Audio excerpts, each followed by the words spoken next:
Boa tarde a todos. Antes de nós darmos início à nossa reunião, nós gostaríamos de pedir aos companheiros com o aparelho celular o favor de desligar para que não haja nenhuma interferência durante os nossos estudos. E vamos ler então a paginazinha de abertura, o título As Asas da Libertação. Se pretendes mergulhar nos fluidos superiores da vida, desvendando os complexos mecanismos da existência, ora e medita. A prece levar-te-á ao norte seguro e a meditação fixar-te-á no centro das aspirações superiores, harmonizando-te. Se desejas permanecer em paz integral, consolidando as conquistas espirituais, renuncia e esquece todo o mal. A renúncia ensinar-te-á a libertação das coisas e das conjunturas afligentes, e o esquecimento de qualquer mal ser-te-á o pilote para a libertação plena. Se planejas integração no bem, ampliando a visão do amor, trabalha e serve ao próximo. O trabalho enriquecer-te-á de valores inquestionáveis, e o serviço da caridade ao próximo proporcionar-te-á oportunidade de iluminação pessoal com doação de felicidade aos outros. Se queres a consciência tranquila no teu processo de busca e de redenção, persevera e acompanha os que sofrem, não os deixando a sós. A perseverança no bem dar-te-á a generosidade natural e a companhia ao lado dos infelizes far-te-á sábio pelas técnicas de amor que aprenderás a utilizar para o êxito no ministério. As duas primeiras linhas do comportamento podem ser a tua vertical de silencioso crescimento para Deus, na luta íntima, sem testemunhas, muitas vezes chorando e sofrendo, como se o solo da alma fosse rasgado para que se fixasse a trave em que te apoias e amparas. As duas atitudes outras são a linha horizontal da tua vivência espiritual e fraterna com as criaturas humanas do teu caminho. Já não é a busca em estrangulamento das paixões, mas a doação em sorrisos de alegria, distribuindo estímulos e coragem em nome do amor que reflete o grande amor. Uma cruz à tua vida. Nela, de braços abertos, tu te encontras. Já não há dor nem aflição. Lentamente, verá transformar-se a trave horizontal em asas de luz. E livre a ascenderás na direção do sublime crucificado que a todos nos aguarda em confiança e paz. Joana de Ângeles, do livro Otimismo Leal, psicografia de Valdo Pereira Franco. Graças a Deus. E eis-nos aqui, Senhor Jesus, nos apresentando para a tarefa que Tu nos permite realizar em Teu nome, em prol de nós mesmos, Senhor, em prol de todos aqueles que aqui adentrarão no dia de hoje. Que nós tenhamos a Tua figura augusta a nos guiar os passos, para que possamos nos libertar de velhos erros do passado e adquirir as virtudes que nos são necessárias. Abençoa todos nós que aqui estamos, dilatando a nossa capacidade de compreensão, para bebermos nesta fonte que emana do Teu coração amoroso.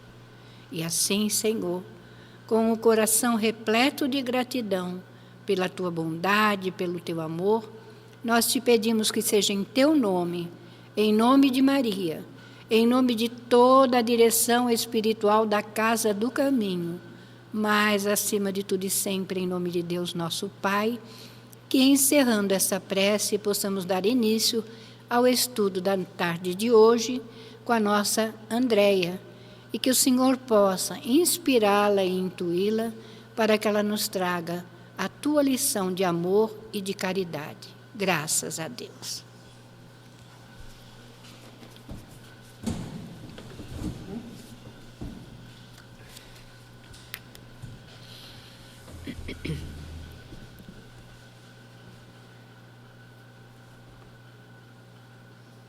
Como não vai gravar, eu vou usar o microfone. Todo mundo me ouve? Sim? Tem uma voz alta, né? Ah, vai gravar? Então, tá.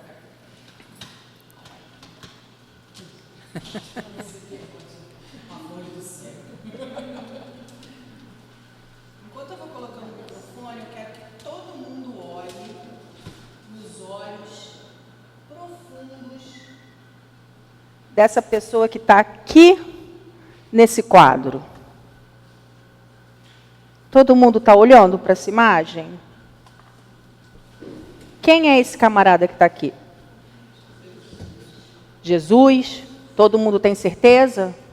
Todo mundo está olhando para ele? Há quantos anos esse senhor, irmão de todos nós, esteve aqui na Terra? 2022 anos. A quem Jesus condenou? Ninguém. E por quê? Por quê que nós ainda nos condenamos? Por que que a gente ainda bate na gente de forma tão cruel? Por que que a gente ainda exclui? Por que que a gente ainda pune os outros de forma tão cruel? Por que que a gente ainda afasta os diferentes?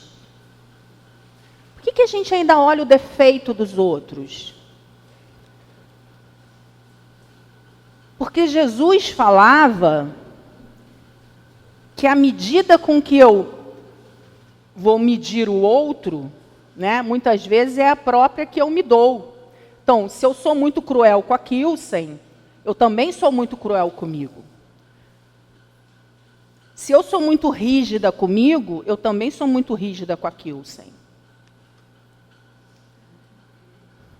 E aí, eu tive a honra, essa semana que passou, de fazer parte de um estudo, e a gente vai trazer um estudo bem difícil no ano que vem, que é falar sobre a parte de sexo dentro do Livro dos Espíritos. E aí a gente vai ter que falar de vários assuntos que muita gente não quer falar, porque acha que Deus condena. Só que aí a gente recebe essas pessoas no centro espírita. E essas pessoas, elas também estão na nossa casa. E elas não são filhas de Deus? E aí chega, de repente, um jovem dentro da casa espírita e nos procura, querendo abandonar a casa espírita, porque acha que a opção dele é errada. Porque diante de Deus, ele não é digno. Alguém aqui não é digno diante dos olhos de Deus? Alguém aqui não tem pecado? Porque se não tem, levanta a mão e me avisa. Eu posso dizer os... Não vou dizer os meus, porque aí ninguém mais vem de sexta-feira. Eu estava aqui comendo chocolate escondido antes de começar a reunião pública. Já disse o meu primeiro pecado. E a gente tem, infelizmente, eu posso dizer de mim, a maldade ainda do julgamento. Sim, por nossas imperfeições. Somos imperfeitos. Mas quanta dor a gente traz ainda, não só para o outro, mas para a nossa vida. Mas a gente só se depara com a dor quando fazem na gente. Quando às vezes a gente vê o outro praticando isso no nosso filho, no nosso neto, nos nossos afetos, é que a gente percebe o quanto é dolorido julgar, maltratar, ofender, né? E eu estou falando isso tudo antes de pegar o Evangelho, porque é isso tudo que a gente vai estudar hoje. Mas esse homem aqui, quando ele começa a pregar para os pescadores, para as pessoas simples, as lições dele são essas. Quando tentam apedrejar a mulher em praça pública, ele não deixa de falar se ela está certa ou errada. Ele apenas vira e faz a seguinte colocação: se alguém não tiver pecado, que atire a primeira pedra. Aí o que diz a passagem? Que os mais velhos começam a deixar a pedra. Por quê? Teoricamente, os mais velhos são os mais vividos, teriam mais pecados. E aí eles começam a largar a pedra. E aí, quando cada um vai deixando a pedrinha lá, a moça se aproxima de Jesus. Aí Jesus fala: vá e não peques mais. Então, ele não está passando a mão na cabeça dela. Ele está dizendo só para ela não cometer mais o erro. Porque adianta a gente condenar? Não adianta. Sabe por quê, gente? A maioria de nós aqui na Terra somos espíritos que trazemos muitas dores. A gente não sabe quais são as dores das almas das pessoas. A gente não sabe o porquê da dor da alma das pessoas. Eu, por exemplo, não sei por que é que uma pessoa mata. Eu não sei. Eu nunca matei. Eu não sei o que leva uma pessoa a matar. Tem pessoas que podem levar a matar por requintes de crueldade. Agora, pode ter uma pessoa que mata num ato de desespero. Pode ser que tenha uma pessoa que mate por um prato de comida. Não sei. Eu não estou dentro daquela pessoa. E não cabe a mim julgar. Existe uma lei. É essa lei que vai julgar aquela pessoa. Ela vai passar pelo crivo da lei. Só que nós somos ainda tão inferiores, né, que nós nos achamos tão superiores e tão dignos diante do Pai, né, tão superiores e tão melhores, que a gente acha que a gente tem o direito de fazer tudo isso. E de que nós somos superiores a todo mundo. Mas a gente não sabe o que a gente foi, o que a gente fez. Quem dá esse poder de superioridade a gente? São coisas a se pensar. Vamos lá pegar o Evangelho, porque eu já falei um monte de coisa e a gente nem começou a ler o Evangelho para vocês saberem tudo que vai ser trazido na tarde de hoje. Mas tudo está dentro daqui do contexto, tá? Então, o primeiro item que a gente vai estudar, do item 16, ele vai perguntar para a gente o que é ser indulgente. Então, indulgente é uma pessoa que faz o quê? Que tem a capacidade de perdoar. Será que nós somos indulgentes? Será que nós temos a capacidade de perdoar? Eu acho que a gente já tem a capacidade de perdoar. Não sei se a gente tem a capacidade de perdoar todo mundo, né? Mas a gente já está aprendendo a fazer esse exercício.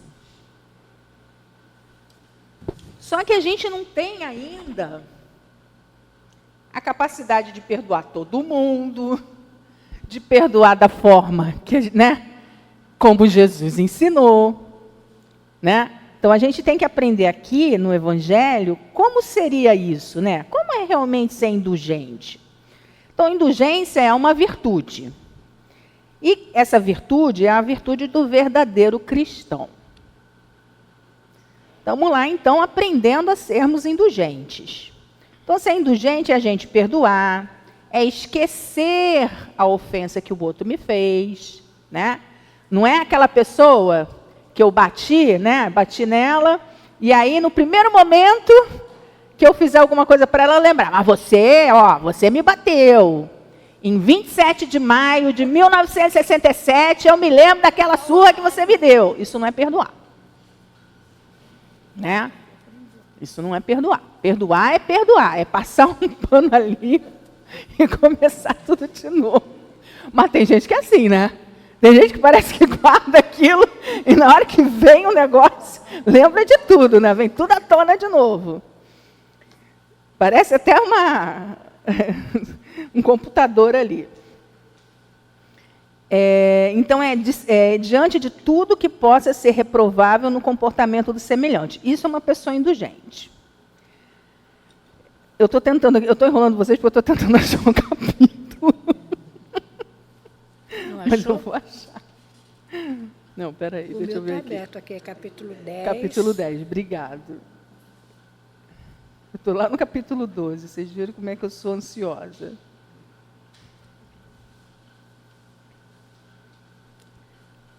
Então, e aí ele diz assim, ó, a indulgência não vê os defeitos dos outros, ou se os vê, procura não falar deles. Igualzinho a gente, né? A gente não fala o defeito de ninguém, né? Ontem eu estava na exposição, eu estou aqui falando para vocês que a gente não deve, se vier um jovenzinho aqui, a gente tem que aceitar, tudo bonitinho, falei isso para vocês, né? Que todos somos filhos de Deus, né? Eu falei isso tudo bonitinho para vocês. Vai conseguir. Ontem estou eu lá na exposição, aí vi uma situação, aí estou eu lá falando para o meu marido, olha lá. A gente não deve falar da vida dos outros. E eu estava falando da vida alheia. Então, olha para vocês verem como a gente tem que cuidar do pensamento e de não falar da vida dos outros. Por quê? Porque a gente é danado, a gente ainda é tão imperfeito que até cuidar do pensamento está difícil, né? Então, é o que ele está falando aqui. O indulgente, ele não vai ficar cuidando da vida dos outros. Ele sabe que ele tem que cuidar da vida dele, que já é difícil. Né? Só que a gente ainda está num processo de aprendizado. Vamos continuar aqui. Esconde-os a fim de que sejam conhecidos apenas por ela. E se a malevolência os descobre, tem sempre uma desculpa pronta para amenizá-los. Sabe aquela pessoa que está sempre, não, olha só, vendo o lado bom do outro? Não, isso não era bem isso. Talvez a pessoa não tivesse essa intenção. Está sempre vendo o lado bom do outro. Ao contrário de alguns que só conseguem ver o lado ruim das pessoas.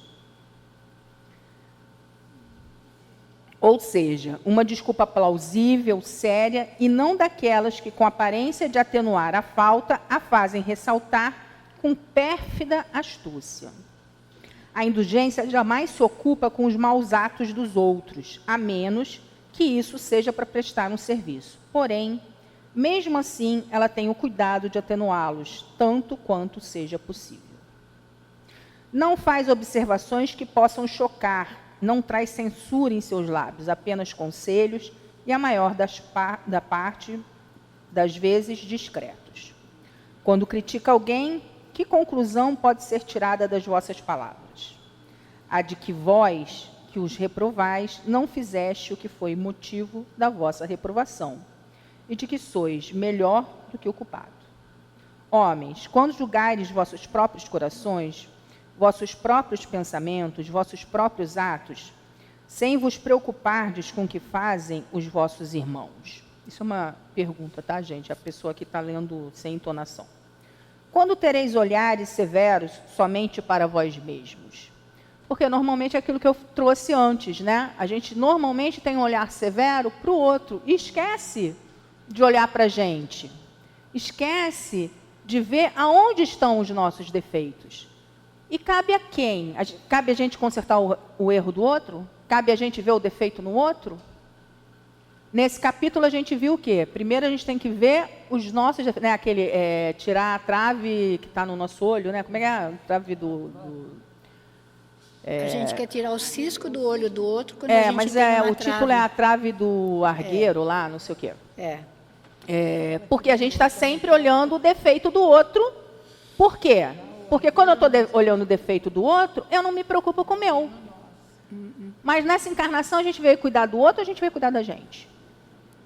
A gente tem algum compromisso com o defeito do outro? A gente até está numa encarnação e tem uma responsabilidade na obra da criação. Está lá os objetivos da encarnação. Mas eu tenho um compromisso com o meu melhoramento. E dentro do meu melhoramento, eu posso contribuir com a obra da criação. Mas só cabe a mim me melhorar. Só cabe a Neide se melhorar. A minha mãe, ela me deu a vida. Mas ela não pode fazer nada por mim. Ela não vai responder lá para Deus. Claro que se ela não me dá educação, ela vai responder. Mas cabe a mim as minhas melhorias.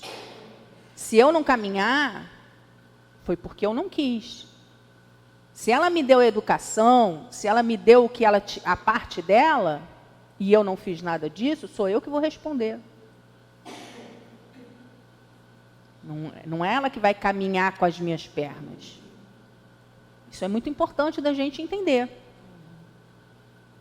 Porque senão, a gente vai ficar se ocupando com a vida dos outros. E a nossa? E a nossa caminhada? A gente vai deixar passar? E aí a gente fica se ocupando com a vida do outro, fica julgando a vida do outro. E muitas vezes atrapalhando a vida do outro. Nessa jornada dele, né? Sede, portanto, rigoroso convosco e indulgente com outros. Aqui, gente, a gente tem que pensar que, né, no texto, ele está falando rigoroso convosco, no sentido de que muitas vezes a gente é rigoroso com o outro, né? Mas eu vou contar uma coisa para vocês, que até ontem, como não é nada grave, eu vou falar, né? Ontem eu até estava fazendo terapia, e a minha psicóloga estava falando isso para mim. Ela falou, André, você tem uma tendência a estar sempre se chicotando.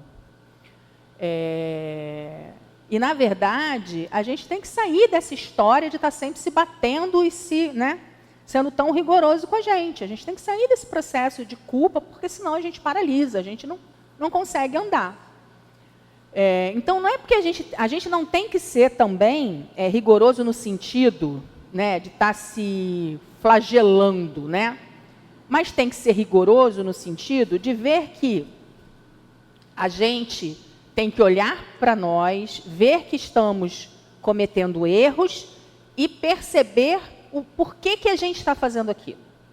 Por que a gente está escolhendo as coisas ainda dessa maneira? O que está movimentando a gente a tomar aquele caminho? O que está faltando? O que está doendo na gente para a gente fazer a escolha errada? Mas não ficar se machucando e se batendo por aquilo. Deu para entender aonde eu quero chegar? Porque senão também a gente vai ser só rigoroso com a gente, ou só rigoroso com o outro, mas não vai fazer nenhum movimento de melhoria. Então, assim, a gente também não deve levar também tão ao pé da letra essa questão do rigoroso com a gente também. Mas o que ele quer dizer aqui é que é nem rigoroso com o outro, mas também nem tão rigoroso com a gente. A gente tem que fazer um movimento de não ser rigoroso com o outro, mas a gente fazer um movimento proativo com a gente também. Né? De ver que estamos, olhar para dentro da gente e movimentar para que a gente caminhe para frente. A gente enxergar na gente os nossos problemas, entender que ainda somos seres em construção e o que a gente precisa fazer para modificar. Porque também se eu ficar eu também não saio do lugar. Deu para entender?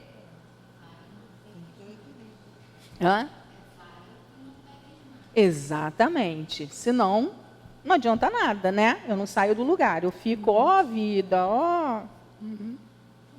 Então, pensai naquele que julga em última instância, que conhece os pensamentos secretos de cada coração. e, em consequência frequente, perdoa as faltas que censurais, ou condena as que desculpais, porque ele sabe o que o motiva todos os vossos atos. Pensai também que vós que gritais maldito, talvez tenhais cometido faltas mais graves. É verdade, né? A gente não tem esse direito, né? Nós não somos pessoas capazes de julgar isso, né? A gente ainda... A gente está aqui olhando as nossas cascas, né? É o que eu falei no início. A gente não conhece o íntimo da alma de cada um aqui. Como é que eu posso dizer, Sandra, você está condenada ao fogo do inferno? Kilsen, você está absolvida do fogo do inferno? Olha que coisa horrível, né? A gente nem vai dormir hoje. Não existe isso, tá, gente? Por favor. Rafaela, avisa para sua filha que não existe isso. Tá? Deus é bom. Não tem isso, meu amor. Fica tranquila, Deus é bom. Porque a gente não sabe, né? A gente não sabe em que grau a gente está. A gente não tem esse poder. Quem tem esse poder de julgamento sobre nós é Deus. E Deus é Pai, Deus é amor. Ele vai dar sempre uma oportunidade de recomeço para a gente. Ele está sempre esperando um movimento de arrependimento nosso. Né? E tudo que Deus considera na gente é a intenção. Qual era a nossa intenção naquele momento? Né? Será que eu estou arrependida? Né? A gente lê os livros de André Luiz e é sempre que a gente lembra dele, faz uma prece, o que acontece? Aparece uma luz. Aparece um espírito próximo da gente que nos recolhe, que nos socorre. Então, como é que a gente pode dizer que tem alguém capaz de julgar a gente nesse momento? Não tem. A única pessoa que pode nos julgar nesse momento é alguém na condição de Deus, que é uma condição superior a todos nós. Porque Ele é soberanamente bom, soberanamente justo, é o maior de todos, né? Ele é superior a todos nós. Ele é o criador das leis, do universo, da matéria, de tudo que nos rege. Então, somente Deus pode ter esse julgamento sobre nós. Então, vamos lá. Então, ele diz aqui, sede indulgentes. Lembrando que indulgência é quem perdoa, quem esquece, tudo isso, né? Isso aqui ele vai falar em todos os itens que tem daqui para frente essa ideia de indulgência. Porque o indulgente, ele acalma, ele corrige, enquanto que o rigor faz o quê? O rigor afasta. O rigor, ele irrita. Não é isso? A gente, quando está do lado de uma pessoa que é rigorosa, como é que a gente se sente? A gente se sente ansioso, a gente se sente irritado, a gente se sente nervoso, né? A gente não se sente seguro. Não é assim que a gente se sente quando a gente está numa situação desconfortável aqui na Terra? No trabalho, quando a gente está com um chefe rigoroso, como é que a gente se sente? Ou com um amigo rigoroso, como é que a gente se sente? Nem vou dizer amigo, mas um colega. Colega. A gente se sente como? Né? Fica complicado. Eu vou dizer para vocês, eu aprendi muito. Eu sempre fui uma pessoa muito séria no sentido de rir pouco. Sempre tive um semblante, eu sempre fui muito tímida e sempre ri muito pouco. Cara, de uns anos para cá, eu fui envelhecendo e fui ficando abobada. Não, foi abobada no sentido de começar a rir. Gente, vocês sabem que eu sinto que as pessoas estão mais abertas para mim? E eu tinha uma rigidez na fala e tudo mais, que tinham pessoas que tinham medo de mim. E eu sempre fui boba. Eu sempre fui boba na minha intimidade. Quem tinha a possibilidade de ter intimidade comigo, sabe que eu era boba. Mas tinha gente que tinha medo de mim.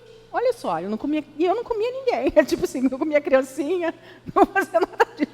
Mas tinha gente que tinha medo até de me dar oi. Olha que interessante. É o que ele está falando aqui. Essa rigidez da gente afasta. Era uma rigidez da timidez, mas era uma rigidez, né? E aí a gente, com o tempo, vai aprendendo coisas da maturidade, né? E aí, na 17, ele continua. É um outro espírito que vem falando sobre a indulgência, né? Ele vai trazendo mais coisas aqui para a gente. Ele vai dizendo o seguinte. Deixa eu tirar aqui só um trecho. Eu vou tirar o segundo parágrafo aqui. Ele fala assim, ó, apoiai os fortes, encorajai-os a ser perseverante, fortificai os fracos, mostrando-lhes a bondade de Deus, que leva em consideração o mínimo remorso. É o que eu acabei de falar.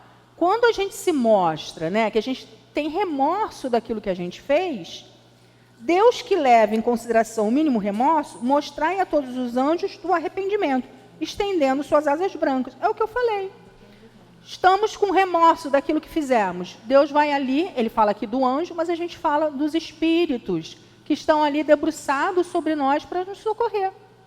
Então, Deus vem em nosso auxílio. Compreendei todos vós a misericórdia infinita de Deus, e não esqueçais jamais de lhes dizer que vossos pensamentos, e principalmente por vossos atos. Aí aquele trechozinho do Pai Nosso, que a gente fala sempre, perdoai nossas ofensas, assim como perdoamos aos que nos têm ofendido. A gente fala até no Pai Nosso Espírita, né?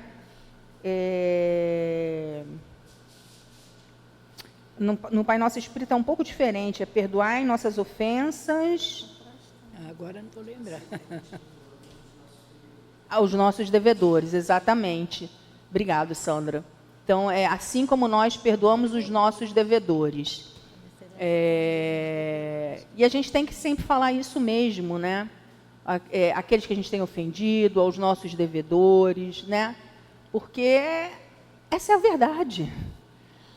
A gente pode ser devedor de alguém, o outro pode estar no... A gente não sabe, a gente está aí na vida, somos espíritos milenares, a gente não sabe o que a gente tem aí devendo alguém ou sendo devedor de alguém, né?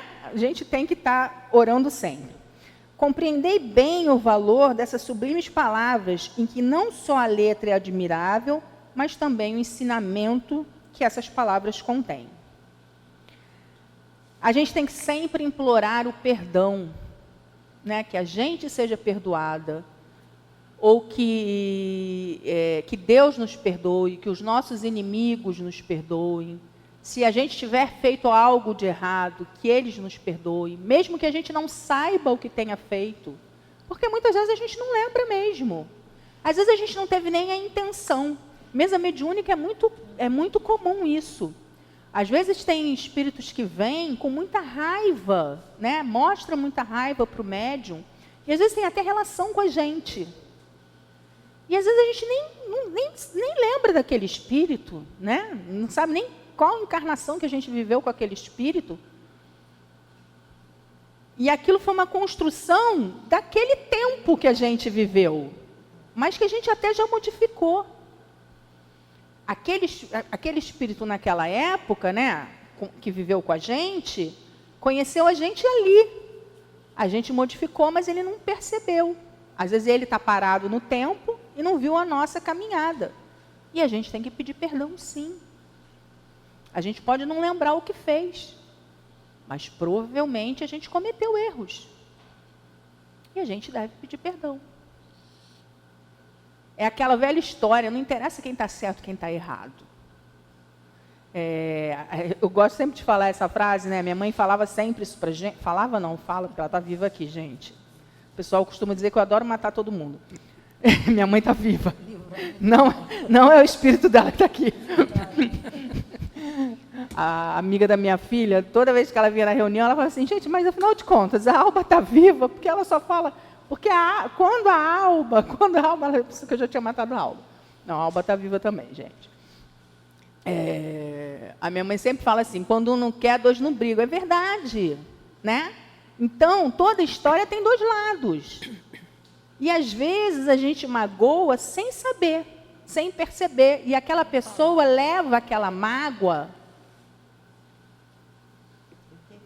para a eternidade. Para a eternidade. Eu conto sempre uma história e vocês não acreditam. Minha mãe, ela teve uma vez que se afastar da nossa casa, porque a mãe dela passou mal. E aí o meu avô, na época, levou as 2 filhas lá para Peruíbe. Para quem não conhece, Peruíbe é em São Paulo. Cara, minha mãe nunca tinha saído de casa. Deixou os 6 em casa e tchau, foi para São Paulo. Quase enlouquecemos. A minha irmã mais velha fazia faculdade nessa época, estava nem aí, porque minha irmã mais velha continuou a vida dela. A Sandra, que era a segunda mais velha, foi para a casa do namorado, também não estava nem aí. E eu, a metida mãe, assumi os pintinhos que ficaram. Aí botei todo mundo para trabalhar, né? Porque vocês lembram que eu falei que era o quê? Mandona. Virei mãe, aí que eu mandei mesmo, né? Aí botei todo mundo para cozinhar. Não, eu cozinhava uma gororoba, porque eu nunca gostei de cozinhar. E aí, um dia, botei a Daniela para lavar roupa, porque a máquina quebrou. Só que eu estava deixando de ir para a faculdade, perdendo aula, quase sendo reprovada, e eu nunca tinha reprovado na faculdade, limpando a casa, e a única coisa que eu dei para a Daniela, na minha santa cabeça, era ela lavar a roupa na mão. Conclusão. Minha mãe voltou. Eu fui reprovada em 2 matérias na faculdade, sem problema nenhum. Passou-se um tempo, Daniela foi fazer vestibular, Daniela teve uma crise e teve uma depressão muito grande, ficou 1 ano parada, Daniela ficou mal mesmo. Daniela foi fazer terapia. E na terapia, ela vira para a psicóloga e fala que o problema dela tinha sido eu, que tinha botado ela para lavar roupa, e que ela estava muito magoada comigo. Aliás, mentira, não foi nessa época que ela falou não, foi agora, na última crise dela. Gente, passou-se quantos anos? Sei lá, muitos anos. Muitos anos. Minha avó já tem, sei lá, quantos anos de falecida. Não foi na primeira crise, não, porque a primeira crise ela estava no vestibular, ela já está com 40. Cara, ela estava fazendo o vestibular, ela tinha 19. Foi agora, com 40 e poucos anos, que ela foi falar para mim. Ela falou, eu tenho que te falar uma coisa. Foi agora, com 40 anos. Eu tenho que te falar uma coisa. Eu estou muito magoada com você. Eu falei, o quê? Foi você que me levou a ter uma crise. Por quê? Você me botou para lavar a roupa, não sei o quê. Eu falei, gente, mas olha só. Não. Aí eu fiquei indignada, né? Eu sou terrível também. Falei, não, eu não aceito essa culpa, não. Não aceito essa culpa. Porque, olha só, porque eu não sei o quê. Porque eu sei... Só que, gente, ela estava tendo uma crise, né? E era sério. Foi uma crise séria que ela teve. Eu estou brincando aqui, porque já passou, tá, gente? Mas depois eu fiquei pensando, eu falei assim, gente, que situação, né? Que situação. Graças a Deus, a gente não levou isso para outra vida. Ela teve, num momento de crise, a possibilidade de falar algo que realmente magoou ela. Que eu estou brincando aqui, mas foi uma coisa que magoou ela. Eu pude falar para ela que aquilo era muito pequeno e mostrar para ela que eu também estava sofrendo naquele momento. Né? Talvez, não sei se ela entendeu que eu também estava sofrendo, mas a gente pôde se reconciliar, né? E falar, olha, eu também estava sofrendo. Não foi só um momento de dor para você, eu também estava com dor.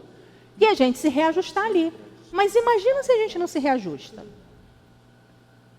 E a gente vai brigar no túmulo, ou a gente vai para uma mesa mediúnica, olha só. E a gente é irmã. Então, assim, eu estou trazendo essa história só para vocês verem como essa questão do perdão é complicada. Como essa questão do perdão é complicada. E a gente está na mesma família. Somos pessoas que nos amamos. Agora, vocês imaginam isso numa briga de trânsito, né? Que a gente vê todo dia acontecendo. Gente saindo do carro porque discutiu, vai lá e dá um tiro e morre. Por quê? Por causa de temperamento, sangue quente, seja o que for. E aí, como é que a gente se reconcilia? Então, a gente tem que pensar tudo isso, né? Vamos lá. A recompensa não pode ser o preço do bem que não se faz, e ainda menos do mal que se praticou, mesmo que esse mal fosse esquecido. Rogando perdão pelos vossos erros, pedis a Deus o favor das suas graças para não voltardes a cair. A força necessária para entrar em um novo caminho, um caminho de submissão e de amor, no qual podereis unir a reparação ao arrependimento. A gente sabe que isso aqui é o mais difícil, né, gente? Porque, assim, o espírito ele tem que estar nesse constante movimento de não voltar a pecar, de não voltar a errar, né? E nós estamos nesse planeta de muitos vícios. Então, assim, por isso que a gente precisa estar sempre nesse movimento de uma ambiência, de um trabalho, de uma leitura salutar, porque a gente está sempre o quê? Parece até papo de dona Beata, né? Mas assim, é por aí mesmo. A gente está sempre sendo tentado, a gente está sempre sendo chamado. O mundo está sempre convidando a gente para esses momentos, né? O que mais tem aí? Não que a gente não tenha que estar no mundo, a gente tem que estar no mundo. Mas o mundo tem muitas tentações, essa é que é a verdade. A gente pode estar nele, a gente pode fazer as coisas, mas a gente também tem que lembrar de cuidar dessa parte espiritual, porque mergulhar na parte material, gente, é maravilhoso e muito fácil. A gente só não pode esquecer de cuidar da parte espiritual, né? Então, a gente lembra das coisas boas que a gente tem que fazer na matéria, mas lembremos que a gente tem também que trabalhar a nossa parte espiritual. Porque, senão, fica difícil da gente sair desses vícios que a matéria vai nos conduzindo, sabe? Porque é fácil mesmo. Né? É fácil. Hoje em dia, então, cara, não precisa nem sair de casa.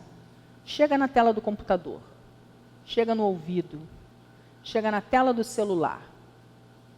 Quando você vê, tu não levanta nem da cama.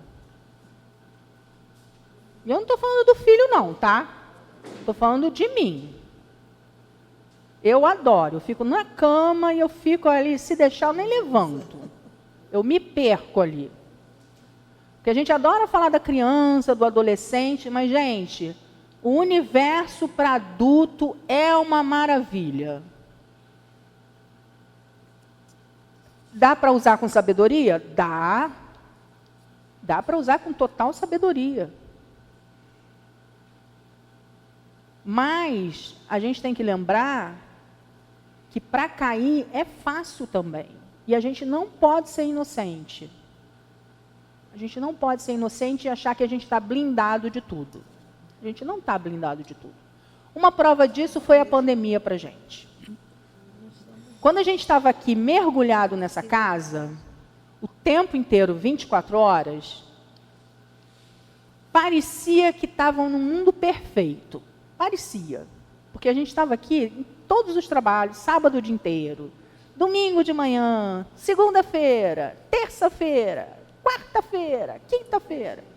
Agora, gente, a gente não está mais. Então, o chamamento está muito grande. Se a gente não tiver ligado, vai, é fácil. Não sei se vocês estão me achando muito, como é que eu posso dizer? Não, eu sei. Muito, como é que é? Pastor evangélico. Mas assim, eu estou falando por experiência própria, tá? Eu estou trazendo o que para mim, na realidade, está acontecendo mesmo na minha vida. Então, eu estou trazendo para vocês a minha experiência.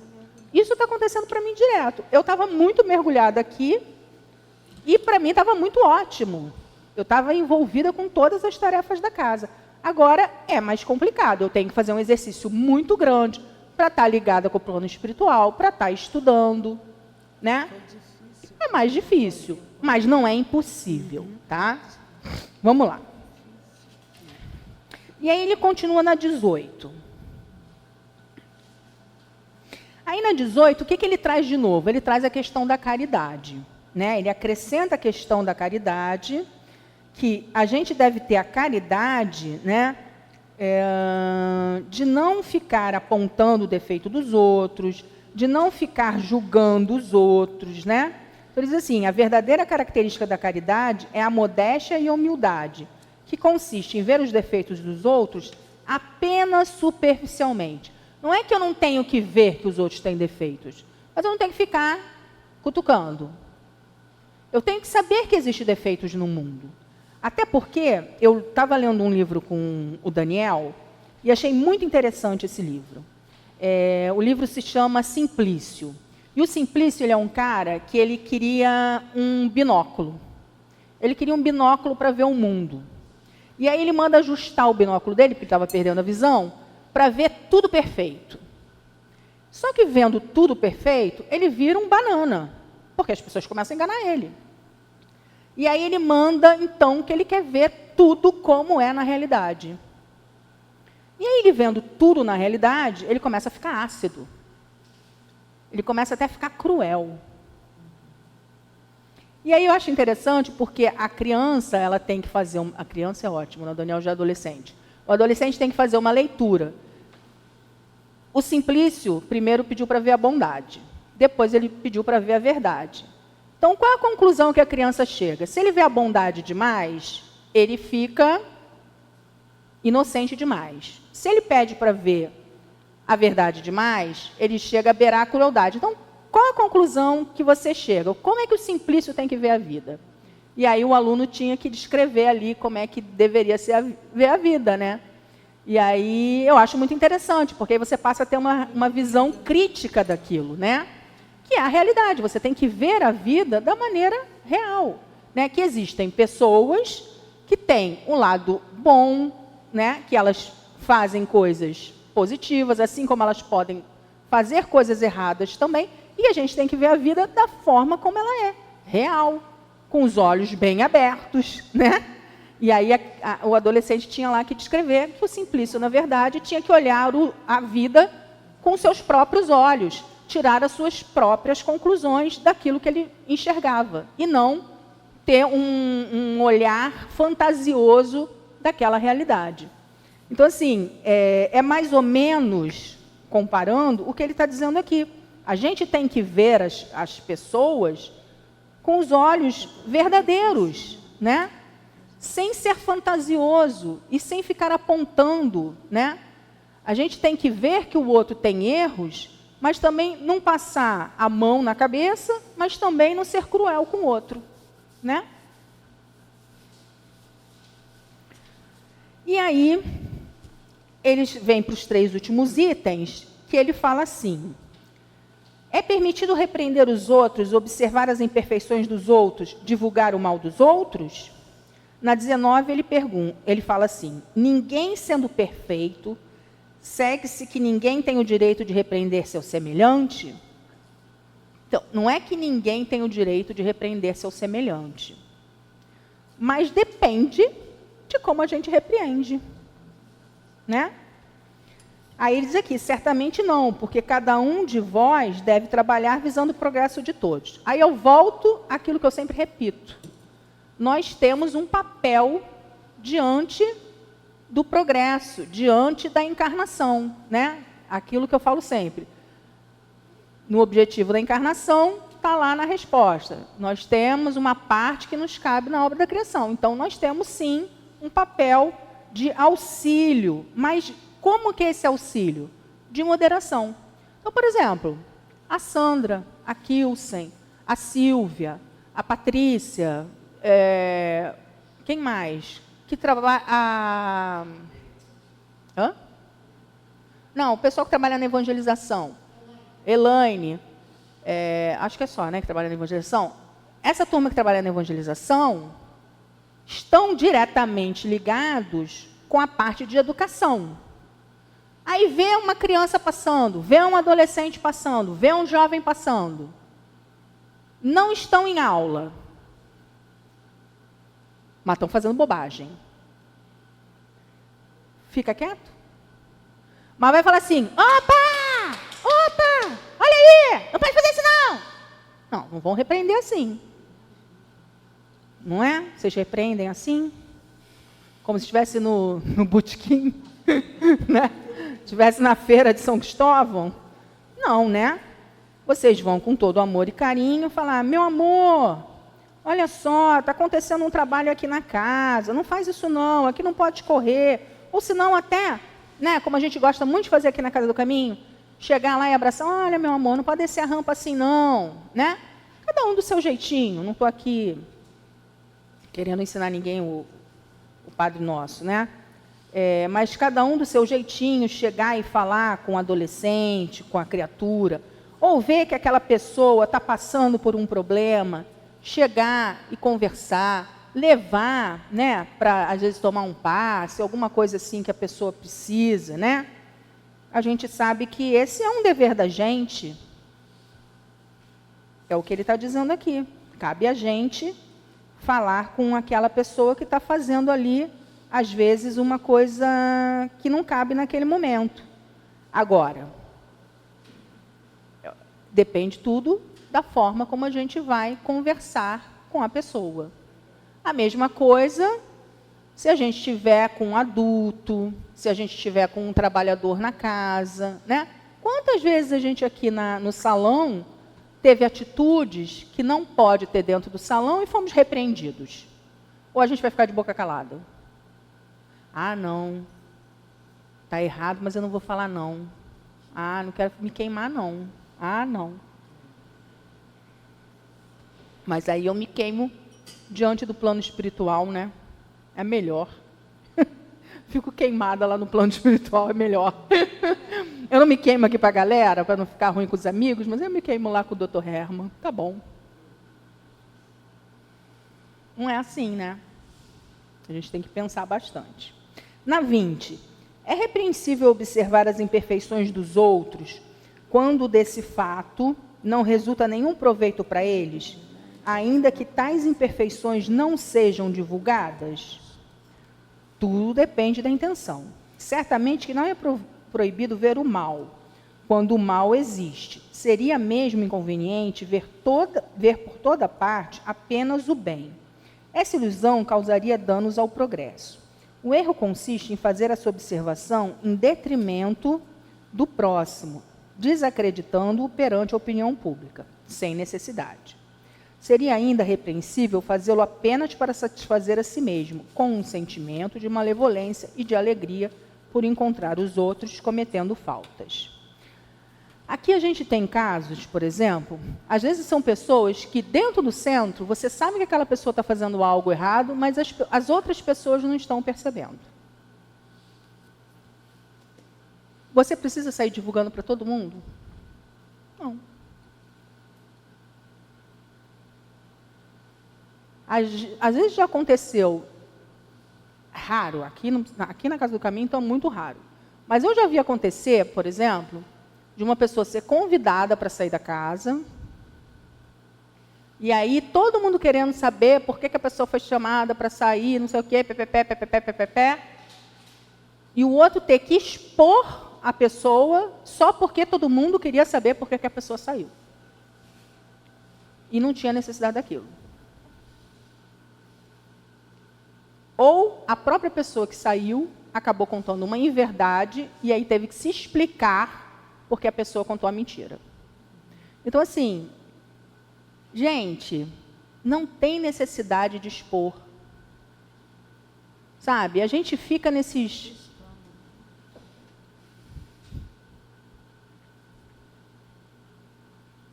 Isso quando acontece no centro espírita, principalmente, tem que ser algo muito grave. Normalmente, não é o dirigente material que afasta uma pessoa do centro espírita. Normalmente, quem determina isso é o dirigente espiritual. O dirigente espiritual chama os dirigentes materiais, reúne os dirigentes materiais, avisa que vai afastar.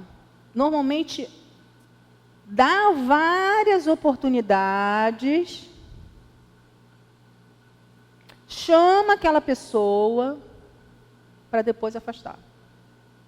Então, assim, para que expor essa pessoa? Para que expor a situação? Tem necessidade. Mas aí, muitas vezes, nós queremos expor. E aí, às vezes, a história vem porque a gente começa com tititi para querer saber por que a pessoa foi afastada. Então, é isso que o Evangelho está querendo trazer. Não tem necessidade. Mas a nossa curiosidade, para não dizer fofoca, maledicência, né? É que acaba levando a esse tipo de coisa. Mas não tem necessidade. A ideia é sempre procurar manter as pessoas o máximo possível. Para se tirar alguém, é porque realmente não houve mais possibilidade. Porque se tenta o máximo possível, tá? Haverá casos em que seja útil revelar o mal de outra pessoa? E aí aqui é a mesma explicação, né? Essa questão é muito delicada e aqui é preciso apelar para a caridade bem compreendida. Se as imperfeições de uma pessoa só prejudicam ela mesma, jamais haverá utilidade em fazer com que os outros as conheçam. Assim, é aquilo, não tem necessidade da gente sair divulgando a imperfeição de ninguém. Ninguém vai ganhar com isso, né? A Ana Paula tem uma frase que diz assim: o diabo encapa, encapa, encapa até que desencapa. Né? É verdade. Quando existe algum motivo para ser revelado qualquer coisa, ele é revelado por si só. A própria pessoa se mostra. Então, para que a gente vai revelar algo de alguém, gente? É o que a gente falou o tempo inteiro. Esse homem, que é Jesus, não condenou ninguém. Por que a gente vai condenar? Ninguém é merecedor de condenação. Mesmo que tenha cometido o pior dos pecados. Porque a gente só está com a nossa visão momentaneamente errônea. Mas todos nós que estamos nessa caminhada, um dia seremos espíritos quase perfeitos, porque perfeito só Deus. Todos nós seremos felizes. Então, assim, nesse momento, ainda estamos em erro, mas não seremos sempre dessa maneira. Então, se hoje ainda cometemos, daqui a pouco não cometeremos mais. Então, basta a gente continuar caminhando, basta a gente continuar acreditando que tudo, assim, não condenemos, não julguemos, tenhamos mais empatia, mais amor, mais solidariedade com os outros, né? Sejamos menos julgadores, né? Eu acho que com a gente também. Eu acho que a gente está sendo muito pesado com a gente também. Não só com os outros. Eu acho que a gente tem que ter um pouco mais de amor com a gente, sabe? Eu vejo muita dor que a gente está carregando dentro da gente. Eu converso com as pessoas na casa espírita e, assim, eu acabei falando muito sobre a questão do julgamento do outro, mas eu vejo que as pessoas estão sofrendo muito por serem muito cruéis consigo também. Então, vamos também trabalhar esse sentimento, porque a gente também merece ser feliz, gente. Nós somos filhos de Deus, né? Jesus não nos julgou, então vamos ter esse amor para com a gente também, tá bom? Muito obrigado pela paciência de vocês.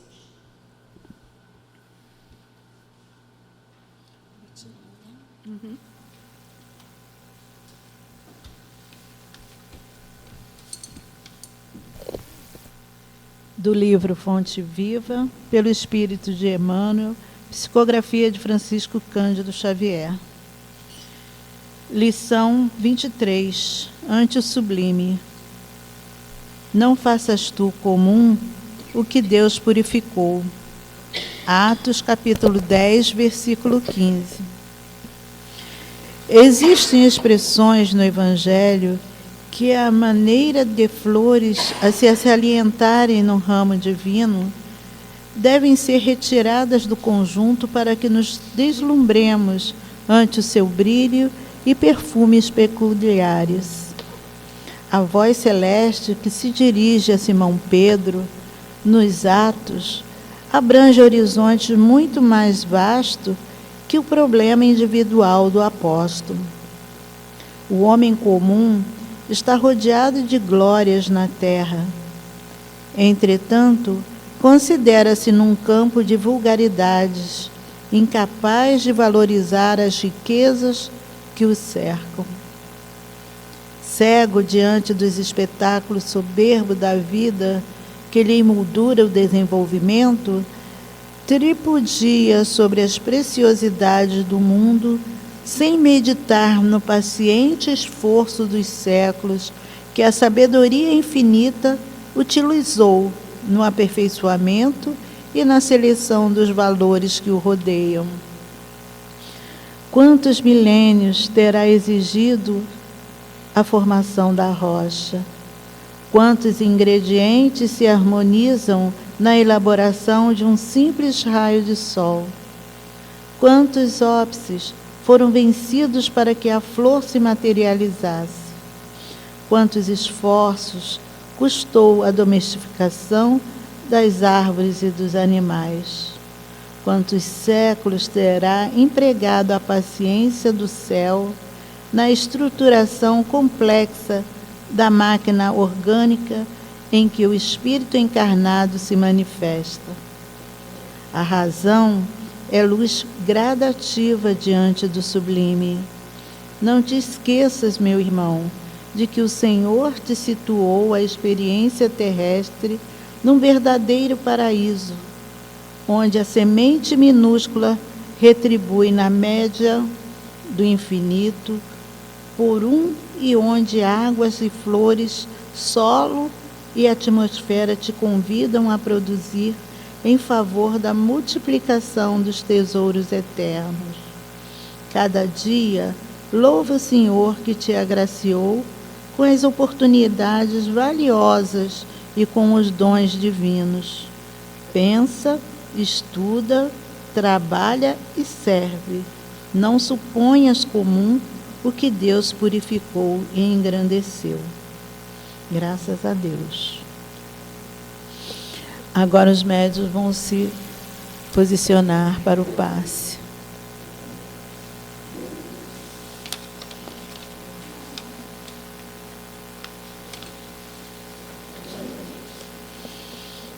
Diante desta passagem de Simão Pedro em Atos, não faças tu comum o que Deus purificou?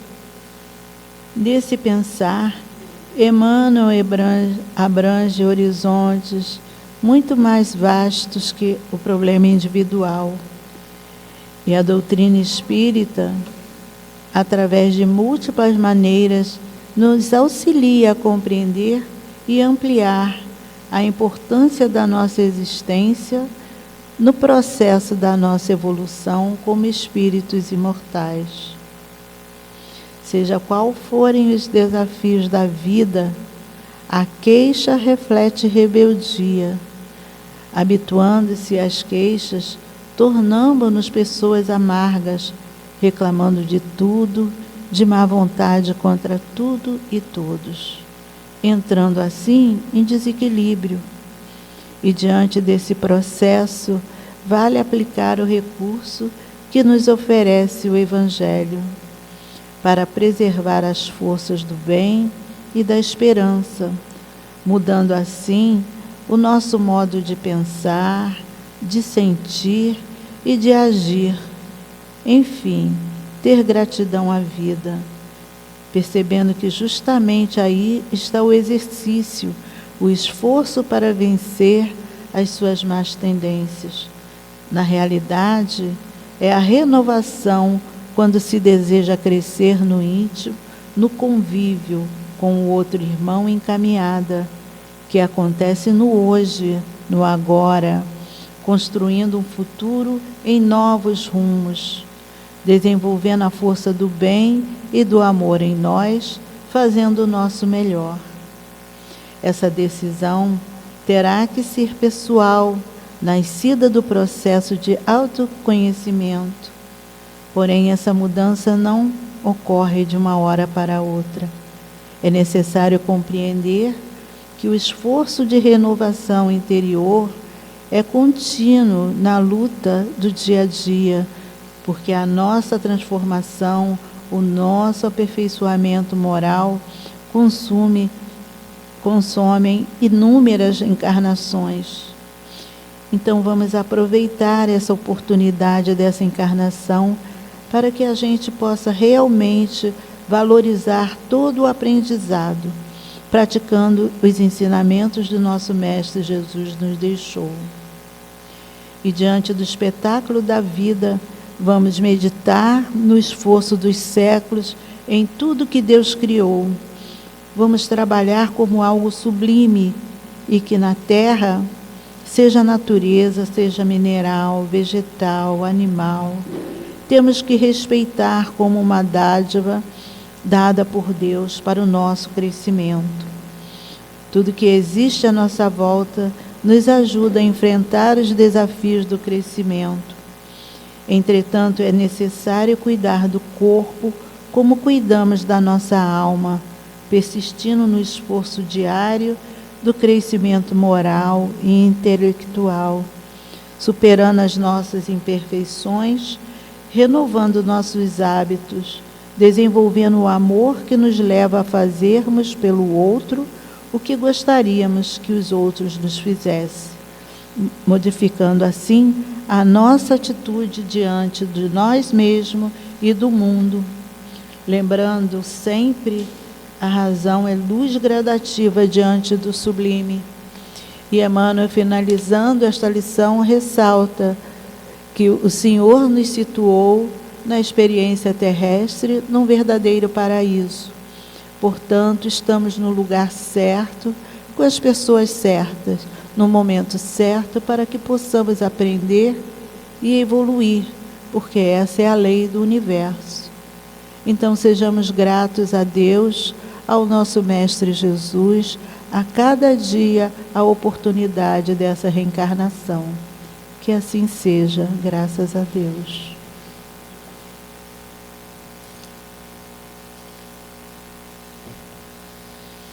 Graças a Deus. E graças a nosso Senhor Jesus Cristo. Aqui estamos para aprender, para nos aceitar, para olharmos o nosso irmão com um olhar de compaixão, com um olhar de caridade, porque todos nós estamos neste planeta para olharmos para nós mesmos, procurar modificar aquilo que trazemos em nós. Sim, meus irmãos, nós só conseguimos modificar alguém através da nossa exemplificação de tudo aquilo que Jesus nos ensinou, amando a Deus de todo o nosso coração, de todo o nosso entendimento e de toda a nossa alma, e amando o nosso irmão que caminha ao nosso lado. Porque todos nós trazemos chagas, trazemos dores, trazemos aflições. Porque esse mundo ainda é de expiações e provas. E nós estamos inseridos nele, para que possamos olhar para nós mesmos, buscando modificar aquilo que se faz necessário, tendo compaixão conosco mesmo também, porque todos nós estamos no esforço de domar as nossas más tendências, as nossas imperfeições. E o Pai não condena ninguém, mas Ele nos dá a oportunidade de nos reeducarmos, de apreendermos que somos seus filhos, internados neste grande hospital, escola e oficina de trabalho, para fazermos a nossa transformação e melhoria. Então vamos orar uns pelos outros, vamos nos olhar como irmãos que somos e vamos nos auxiliar nesta caminhada, através de tudo aquilo que Jesus nos ensinou e desta bendita e abençoada doutrina que nos traz o roteiro para os nossos espíritos imortais. Façamos a nossa parte com sabedoria, com responsabilidade, com boa vontade, mas acima de tudo com muito amor. Porque é isso que o Pai espera de cada um de nós. Estejamos atentos contra nós mesmos, mas sem muita severidade, mas sendo indulgente também conosco mesmo. E que a paz, a doce e serena paz do nosso Mestre Jesus, permaneça com cada um, hoje, agora e sempre, graças a Deus. Senhor Jesus, nós te agradecemos por mais esta oportunidade e te pedimos, Senhor, nos ajude a refletirmos e colocarmos em prática os ensinamentos aqui passados. Ajuda-nos, Senhor, a compreender melhor os nossos irmãos de caminhada. Ampara-nos e abençoa na nossa luta diária contra a nossa maior barreira ainda, nós mesmos. Que possamos sair aqui deste ambiente realmente melhor do que quando aqui entramos. Que seja em teu nome, Senhor Jesus, que seja em nome dos amigos espirituais que coordenam este trabalho, mas sobretudo em nome de Deus, pedimos permissão para encerrar essa prece e encerrar de nossa parte as atividades da tarde de hoje. Que assim possa ser, graças a Deus.